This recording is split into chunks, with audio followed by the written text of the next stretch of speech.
Hello friend, Chris here. Welcome to the All-Inclusive Lifestyle Show. The question today is how to become more self-empowered. Have you ever had a day where you just had a bounce in your step? I don't know about you, but I always wake up and I always wonder, okay, what kind of day am I going to have? And what tells me all that I need to know is how fast I can get up and down the stairs if I have a bit of a pep to my step. And have you ever had another day that looks like this where you don't even want to get out of bed and everything is a burden on your back, everything is heavy, and even answering emails seems like a chore. Those are two very different days, and I think that a lot of us, we fall victim to the type of day as it starts out and think that we don't really have any control or an opportunity to change, how that day is going to be for us. And if you know anything about my story and how I suffered with an addiction problem, a health problem, a weight problem, an emotional problem, every day that I had, every day that I woke up, I really didn't know what that day was going to be like. And I was a victim to my emotions and just to, what was going on in the cosmos and maybe my horoscope. It really didn't matter in the sense that I didn't have much control over it. And that was really the source of my problem. In fact, I defined it as a power problem. And to this day, with all the people that I help, I let them know right off the bat, if they're suffering with a health problem, a weight problem, an addiction problem, or any emotional problems, anxiety and depression, these are really power problems. And we actually can choose to be empowered. There's certain things that we can learn to do that will empower us and take us out of that powerless and disempowered state that we seem to have a lot of gravity to. We really do. And you would think that, well, of course we want to have that great day and we want to feel empowered and we want to get a lot done and we want to complete our life mission. But in a lot of cases, we'll have a lot of attraction to those lower level feelings, those lower levels of power. But the truth be known, once we get elevated and into that high-powered state, we want to stay there. So that's what today's topic's all about, is about getting into that empowered state. And once we get there, how do we stay there to the best of our ability? Different degrees and different days. Life is not perfect. There's always going to be a hook or a shove that's going to push us this way and that way. But as long as we have the tools that we need to stay empowered, then our life's going to be a lot easier. Our life is going to be a lot more fun. We're just going to be a lot more happy, and we're going to be a lot more happy to be around. So what we need to do is three things, actually. We need to become a self-scientist, and that's exactly what I did. When I was in my recovery program, what they had us do every morning is evaluate how we were feeling, what our mood was, and we had to put a number to it, 1 to 10. And then we had to describe in a group just, where is that 5 coming from? Where is that 7 coming from? And this was all about self-awareness and getting to know ourselves because, we had really separated from ourselves. We didn't even know who we were at that point. So measuring it is very, very important. This is the first thing I've learned. And when I developed what I call the PEP Journal, this is the first thing that we're going to be doing is putting a number to it because it all starts there. All scientists start with some form of measurement, and then from there, what we can do is understand it. We can put some meaning to it. We can dig a little bit deeper and just find out perhaps the things that are underneath the surface that are causing us to feel a 5 or maybe even a 10. And the third thing we need to do ultimately is manage it. But if we have a number to put on it, if we have a better understanding of where these feelings are coming from, then of course, if we have the tools and the practices and the rituals, we will be able to manage it and get ourselves out of a low-level, power-level day. And if we're in a high-powered day, well, we can stay empowered. Now, this is what the PEP Journal looks like. Something I developed is something that I give to all of the students in the All-Inclusive Lifestyle Academy. These are the students that I coach one-on-one and in groups and who also enroll in the online course. And this is something a lot of them do each and every morning. And essentially, we're starting off with the measurement here, and there's going to be two measurements. What I've learned is that how I feel physically, okay, that bounce in the step as I go upstairs, it might differ from how I feel emotionally. So, for example, physically, one day I might be feeling like a 2. And you know why? It's because I had a really amazing workout the other day and I'm sore. Okay, so physically, I know that I couldn't repeat that workout that I just did. I need a day of rest, okay? I'm sore, I'm achy, but emotionally, I feel a 5. I feel a 5 because I got that amazing workout done. I kick butt, I kick my own butt, and I feel great about committing to myself and taking care of myself and getting that workout done. Maybe I did it with a personal trainer, or I did it with a friend, and they're proud of me too, and I'm just on top of the world emotionally.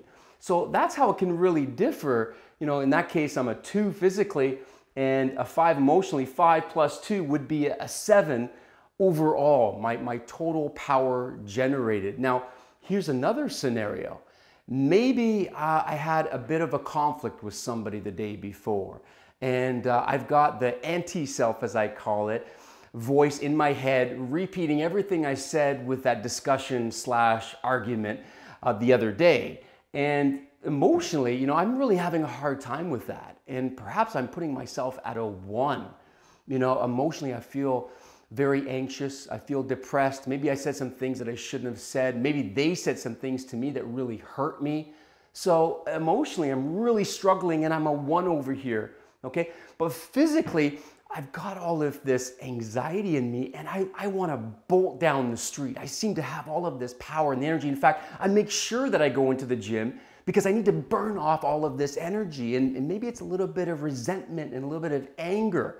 So over here, I feel like I'm a 5. I have an amazing workout. Although I'm down in the dumps over here, I'm a 5 and a 1, and I'm a 6 overall. So you can see there's really a split. It's that mind and body and spirit type of split that goes on with us. And sometimes there is no split. Sometimes we're completely connected, mind and body. And you know, some days we're actually a 5 and a 5.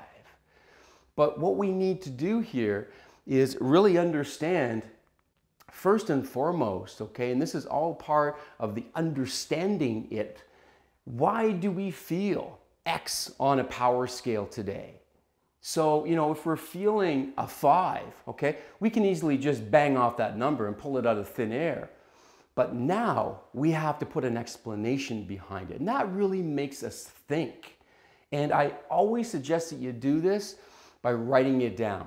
You know, there's one thing to think it, there's another thing to write it. And then there's another thing, which we'll get to down below here. You have to wait for that really puts you into a deep self-awareness. So you have a really true understanding of yourself. And in fact, you start to get separated from yourself in the sense that you are not your feelings. You are not your emotions. You are not angry. You are Chris. You are Amanda. And I know that because you're not going to be angry in maybe 30 minutes, in maybe 30 days, hopefully it's not, but that's the truth, that feelings come and go, and they're supposed to come and go, and we're not supposed to hold on to them, and we can actually start to let go of them if we can have some separation, and that all comes through self-awareness. Awareness is the be all and end all. It's really the start and the end. So that's why we need to take a look at this question, ask ourselves this question internally, and then think about it and then write it down and give an explanation of why you feel like you're a 5 and give an explanation why you feel like you're a 10. And hopefully you had a 10 out of 10 day today, just full power. Okay, and here's a mistake that a lot of people make when they're doing this PEP journal. And I used to make it too. So if I'm feeling to the power of 10, sometimes I would say, well, you know, I think I'm a 4 or 5 physically, I'm a 4 or 5 emotionally. So that gives me like an 8 to a 10. My friend, there are no ranges here. You're gonna have to define it just to one single digit. And you know what? If you are feeling like a 5 and a 5 and a full 10 out of 10 today, hallelujah, okay? make sure that you put 10 down on that paper, and don't hesitate, because that's what I used to do, and that's what so many of my clients tend to do as well.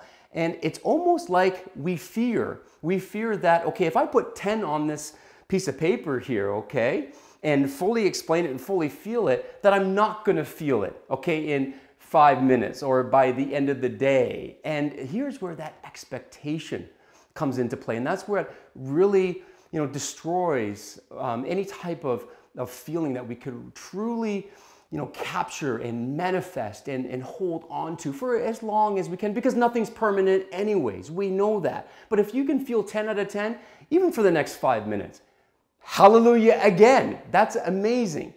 And just don't be afraid to acknowledge that. And sometimes when you do, and you get over that hurdle of, hey, you know what? I feel freaking amazing today. You start feeling even more amazing, and you want to hold on to that feeling even more, so you start working more at it to make sure that you can hold on to it. So it's a bit of a counterintuitive way of our own human nature, how it always wants to belittle us and to disempower us and keep us powerless. There's a lot of attraction to that in human nature, unfortunately. I'm telling you now, 10 out of 10. If that's the way you truly feel, then own it and show up and don't play small. Second thing, so what could you do? What would it take, okay, for you to maintain that 10 out of 10? But of course, life is life. We're gonna have those bad days too. And we're gonna be scratching our head saying, how do I go from a 10 out of 10 to a 2 out of 10? One physically, one emotionally. Like, how is that possible? It is possible because we're human beings and we're emotional beings, and emotions are very powerful, okay? But what we forget is that we are, okay, the power generator, and we don't really have the power, like, we generate it. This is a quote from Brendan Burchard. He's a mentor of mine, and I'll never forget it, because that's what this is all about. You have the ability inside of you, okay, and externally outside of you, especially through other people's power. We'll call that the P.E.P, to generate this power. We really do. So, what would it take if you're feeling a 5 out of 10 to get yourself out of the dumps, to get yourself, even a 6 out of a 10? Because I'm telling you, when you climb a notch and it's only one digit, boy, does that change everything. It really does, okay? And it's momentum. You'll find everywhere around you, everything is based on cycles. Everything is based on momentum. So once you get a different inertia, when you get a different momentum, you can really change your day, and you can really become a lot more empowered. If we start asking ourselves, what's it going to take? Now, typically, and this is what I teach in the online course and with my coaching clients, it all comes down to our 5 facets. And the 5 facets of lifestyle are our food, emotions, activity, relaxing, and sleeping, okay? And the opposite of that, okay, it's a mirrored image. If you look at that as an acronym, it spells out fears: food, emotions, activity, relaxing, and sleeping. And the mirror image of that is our fears, okay? Is those anxieties, those stresses, those feelings of doubt. And that's really, the feelings that we have to move out of. So if we look at our fears or our 5 facets and wonder, what can we do with our food today, right?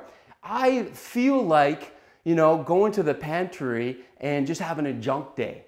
But maybe, okay, if I stick on this meal plan or eat more fruits and vegetables or do my best to eat more nutritious foods, then perhaps, I can get myself a little bit more empowered, okay, emotionally and or physically, right? Or how about the activity? I don't feel like going to the gym. I am completely exhausted.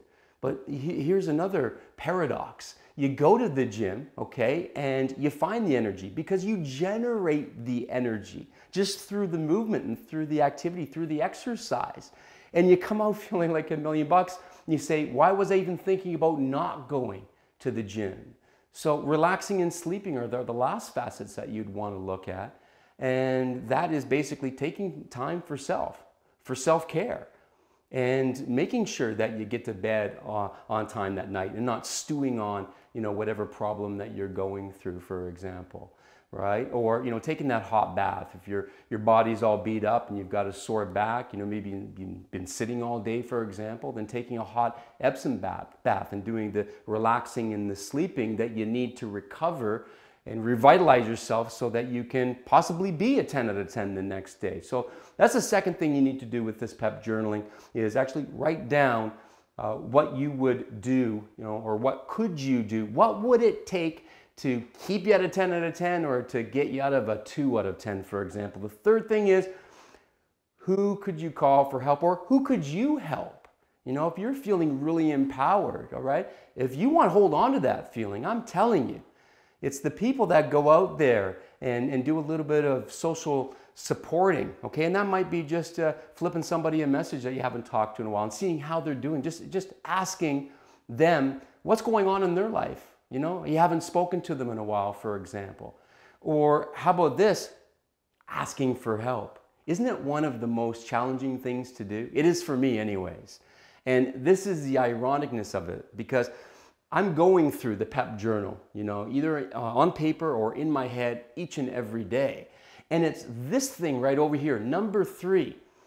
That ends up being the last one for me, but it really should have been number 1, because I have certain people, my spiritual mentor, for example, God bless him, when I get on the phone with him, okay, after I resist going on the phone with him and basically hold on for the last minute, okay, until I can't take it anymore, and basically surrender and get on the phone with him, I feel amazing. After a 5-minute conversation, I hang up the phone and I say, wow, I came from a 4 out of 10. I honestly feel like I'm a 7 out of 10 right now. How did that happen? And that's because I reached out to somebody. I basically, took the curtain off of that vulnerability, and I stepped into that conversation, and I let the person know what I was going through, perhaps emotionally. And I got some help. I got some advice. Maybe I just got an ear that would listen to me, and I needed to talk it out. They say that 25% of everything that we learn and how we grow and how we evolve is through self-talk. It's through self-lessons. So the more that we express ourselves, the more we understand ourselves, and the more that we can manage ourselves, and we can, more importantly, manage our power and stay empowered, which is the topic for tonight. So those are the questions. Who would you call if you needed some help? And, can you get the courage and the confidence to make that call? And I'll be the first to admit it, it's easier said than done, just like a lot of things in life. But it is the most important thing that needs to get done, especially when you're down in the dumps and you're feeling really weak and powerless. That's what can raise your power levels almost immediately. A 5-minute conversation with the right person, the person that you can trust and really, share some feelings and perhaps some insecurities and some fears with, can really help you. But you need to give that too. Life is give and take. Cliche, I know, but everything, as I said, is a cycle, and it has to flow, and you need to give it back too. And you need to have your antenna up and open your ears, open your eyes and watch for people that need help. And sometimes get your head out of your own butt and take a look what's going on in their life, and perhaps they're crying for help. Maybe they need help. And that's when you need to be aware of that and go out and give them what they need. If it's advice, okay, or if it's just an ear to listen to what's going on in their life, just ask that question, how's things going? And of course, they're going to say everything's going fine, right? I think they have an acronym for fine as well, but this is PG-14, so we're not going to go there. You can look that up on Google, by the way. But anyways, that's when you can actually get into a really meaningful conversation. If the time is right, if you think that person's in really need of help, and you feel powered up to give them some of your power reserve, which just flows right back into you, and you get even more powered up than you were before. So I'm going to leave you with this. Your personal power is precious. Use it to create and contribute. and make sure you know when to conserve it, because power is truly precious.